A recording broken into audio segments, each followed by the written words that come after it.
orange juice. Ask That's all Tommy it and was? Eddie, episode 3. Mark. Got it.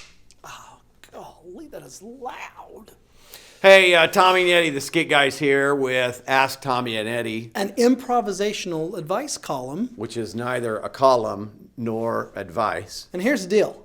We've been getting so many questions from you YouTubers out there. Hey, YouTubers. So you guys wanting, advice on stuff. We have been wearing the same clothes because we can't get out of here because we're asking and answering so many things. We've also had some people comment that I was not very nice, and I apologize for that. Thank you. That was very nice of you to apologize. Yeah. Because you got a good heart. Sometimes the wall is up and we can't really see beyond the wall. I was just going to say I was sorry. Can we just move on? Yeah, sure. 'Cause Okay. I'm not going to change. Intern, first question. Intern. Where is it? Haha, nailed it. Wow. All right. Okay. Jennifer Folly writes this. My 8-year-old is asking, will the world end? What do I say? Yes, tomorrow. No. It's the best way to get your 8-year-old to obey you. I would say this to your 8-year-old. It's up to you. If you're good and obey mommy, we'll probably get an extra day. But if you're rude and you're, naughty and you don't obey, we'll probably all die tomorrow. No. The Bible says we do not know what hour or what day it will Exactly. be. It could be tomorrow.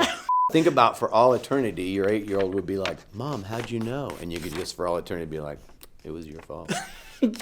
Read that Bible verse to your child. Let him know that we shouldn't be worrying such thing, that God is in control. God knows the hour and the day, but we don't need to worry about that because we're God's kids. And if your 8-year-old has given his life to Jesus, then hey, we're all going to be together one day, and that's a really great thought. That's going to get some good comments. Here's the thing. Keep in mind, God probably didn't tell us when so that parents could use it to hold it over their kids' heads. No, that is not true at all. You can't prove that. No. Prove it. God didn't say it like that. You don't know that. That would be. You can't prove it. That would Prove be it. mean Prove and it. manipulative. Whatever. Moving on. Next question. Just give it to me. Is it still the same intern or is it a different intern? Same one. Wow. All right. I need some advice, Skit guys, for how to deal with my parents. I found that rolling your eyes is always a good, helpful thing. no. Nice, nonverbal way to tell them what you're thinking. You know what? The 10 Commandments is a great place to start. I mean, the 10 Commandments says, honor your mother and father, okay? Yeah, but honoring someone is in the eye of the beholder. What are you doing? No, it's not. Honoring is honoring. Honoring means showing respect. No, it's just like I said, rolling your eyes was my suggestion, and you didn't like that. You don't roll your eyes at your mom I or your rolled dad. my eyes at my mom one time, and I was unhappy with her. I was frustrated with her. Like when you were 9. Like last week. I was frustrated and I rolled my eyes, and she was all like, "No, it's disrespectful." Is that what she said? Yeah, that's what she says. That's Disrespectful, And then I was like, "Whatever," And then there was one time I was talking to my mom, and she was all up in my face, and you don't get in my face. Like when you're like a teenager. No, it was last month, and I was all like, "Hey, you better check yourself before you wreck yourself." Whoa, you said that to your mom? To her face. You don't do that. You don't do that. Disrespectful. That's what she said. That's disrespectful. Well, you don't do that. And then one time she was all griping at me, and I looked at her and I was like, "Hey, listen up. Your mama's so fat." Whoa. Your mom is so fat. That's what. No, mine's not. I said that to her. That's what you said that. Your mama said that. No, I said you that. said that to Are your you mom. listening to me? You said to your mama's so fat. Yeah. You're talking about your grandma. I mean, if the shoe fits. No. So if I call my dad, If you call your dad anything besides dad, father, pop, sir, anything else, disrespectful. So Jackwagon. Yeah!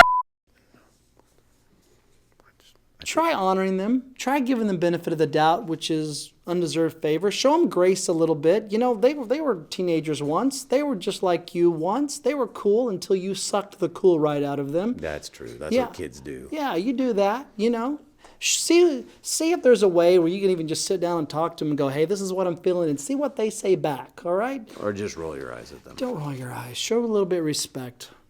They're your parents. RESPECT. That's what Aretha said. Okay, next one. Here we go. Is she a family member? Is she a family member? How did she get in here? I don't even know who she is. How do I fit in when I feel so different? Welcome to my world. So you can help Lori. How do I feel How do I fit in when I feel so different? What would you say to Lori? I think different is awesome. And I think the only reason more people aren't like me is because they can't be. Lori, that's the attitude to take. Just realize it's not you that are different, it's them. Everybody's different. And you're awesome. Well, that's so sweet of you to say that to Lori. But you know what, Lori? I mean, Tommy's right. I mean, you are an original masterpiece. We're all created individually by God. There's not a carbon copy of anyone like you. And the hard part is that we go around comparing ourselves to everybody else. And if that's what you're doing, kind of doing the blame game or the comparison trap. Or the blame drain. That's where you just go down with all the blames. Just keep blaming all the way down the drain. We don't want you to do that. Take a minute and stop and look at it and look at the ways you are different because you are uniquely made. Celebrate in that. And when you start liking yourself and when you start seeing the things that you're good at, I promise you, people come around that are just like you and you'll be doing some of the same things. And if people don't accept you, just roll your eyes at them. They don't get you. That may work, Lori, you and I. That may work. Keep the questions coming. We love answering them. We got to change some clothes, though. See you next time. You stink. Gamey. I know. What is that? I don't know. Don't roll your eyes. Don't roll your. That's disrespectful. That is so disrespectful. Why did you do that?